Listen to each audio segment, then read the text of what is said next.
محمد بن سیرین نے کہا کہ مجھے عبد الرحمن بن ابی بکرہ نے اور ایک اور شخص نے جو میرے نزدیک عبد الرحمن سے بھی افضل ہے یعنی حمید بن عبد الرحمن نے خبر دی کہ ابو بکر رضی اللہ تعالی عنہ نے بتلایا کہ نبی کریم صلی اللہ علیہ وآلہ وسلم نے 10ویں تاریخ کو مینا میں خطبہ سنایا۔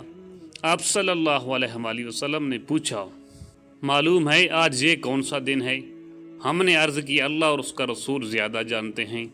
آپ صلی اللہ علیہ وآلہ وسلم اس پر خاموش ہو گئے اور ہم نے سمجھا کہ آپ صلی اللہ علیہ وآلہ وسلم اس دن کا کوئی اور نام رکھیں گے، لیکن آپ صلی اللہ علیہ وآلہ وسلم نے فرمایا، کیا یہ قربانی کا دن نہیں ہے؟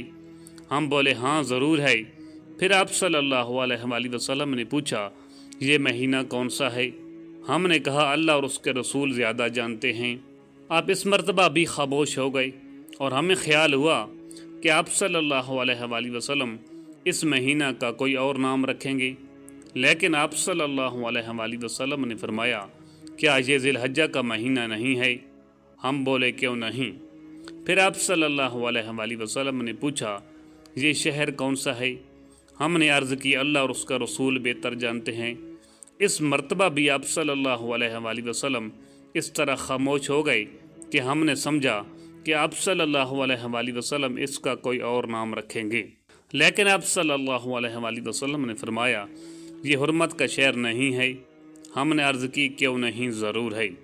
اس کے بعد آپ صلی اللہ علیہ وآلہ وسلم نے ارشاد فرمایا، بس تمہارا خون اور تمہارے مال تم پر اسی طرح حرام ہیں جیسے اس دن کی حرمت اس مہینہ اور اس شہر میں ہے، تاکہ تم اپنے رب سے جا ملو۔ کہو کیا میں نے تم کو اللہ کا پیغام پہنچا دیا؟ لوگوں نے کہا کہ ہاں۔ آپ صلی اللہ علیہ وآلہ وسلم نے فرمایا، اے اللہ تو گواہ رہنا اور ہاں یہاں موجود غیب کو پہنچا دیں، کیونکہ بہت سے لوگ جن تک یہ پیغام پہنچے گا سننے والوں سے زیادہ پیغام کو یاد رکھنے والے ثابت ہوں گے، اور میرے بعد کافر نہ بن جانا کہ ایک دوسرے کی ناحق گردنیں مارنے لگو۔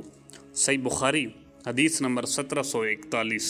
عاصم بن محمد بن زید نے خبر دی، انہیں ان کے باپ نے اور ان سے ابن عمر رضی اللہ تعالی عنہ نے بیان کیا کہ نبی کریم صلی اللہ علیہ وآلہ وسلم نے مینا میں فرمایا کہ تم کو معلوم ہے آج کون سا دن ہے؟ لوگوں نے کہا اللہ اور اس کا رسول زیادہ جانتے ہیں۔ حضرت صلی اللہ علیہ وآلہ وسلم نے فرمایا کہ یہ حرمت کا دن ہے، اور یہ بھی تم کو معلوم ہے کہ یہ کون سا شہر ہے؟ لوگوں نے کہا اللہ اور اس کا رسول زیادہ جانتے ہیں۔ آپ صلی اللہ علیہ وآلہ وسلم نے فرمایا کہ یہ حرمت کا شہر ہے، اور تم کو یہ بھی معلوم ہے کہ یہ کون سا مہینہ ہے؟ لوگوں نے کہا اللہ اور اس کے رسول زیادہ جانتے ہیں۔ حضرت صلی اللہ علیہ وآلہ وسلم نے فرمایا کہ یہ حرمت کا مہینہ ہے۔ پھر فرمایا اللہ تعالیٰ نے تمہارا خون، تمہارا مال اور عزت ایک دوسرے پر ناحق اس طرح حرام کر دی ہیں جیسے اس دن کی حرمت اس مہینہ اور اس شہر میں ہے۔ ہشام بن غار نے کہا کہ مجھے نافع نے ابن عمر رضی اللہ تعالی عنہ کے حوالے سے خبر دی کہ رسول اللہ صلی اللہ علیہ وآلہ وسلم حجۃ الوداع میں 10ویں تاریخ کو جمرات کے درمیان کھڑے ہوئے تھے اور فرمایا تھا کہ یہ دیکھو یوم النحر حج اکبر کا دن ہے۔ پھر نبی کریم صلی اللہ علیہ وآلہ وسلم یہ فرمانے لگے، اے اللہ گواہ رہنا۔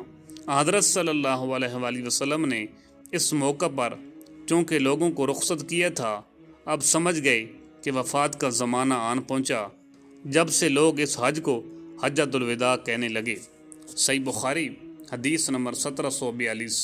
محمد بن عبید بن میمون نے بیان کیا، انہوں نے کہا ہم سے عیسیٰ بن یونس نے، ان سے عبید اللہ نے، ان سے نافع نے اور ان سے ابن عمر رضی اللہ تعالی عنہ نے کہ نبی کریم صلی اللہ علیہ وآلہ وسلم نے اجازت دی۔ دوسری سند صحیح بخاری حدیث نمبر 1743۔ یحییٰ بن موسیٰ نے بیان کیا، کہا ہم سے محمد بن بکر نے بیان کیا، کہا ہم کو ابن جرید نے خبر دی، انہیں عبید اللہ نے، انہیں نافع نے اور انہیں ابن عمر رضی اللہ تعالی عنہ نے کہ نبی کریم صلی اللہ علیہ وآلہ وسلم نے اجازت دی۔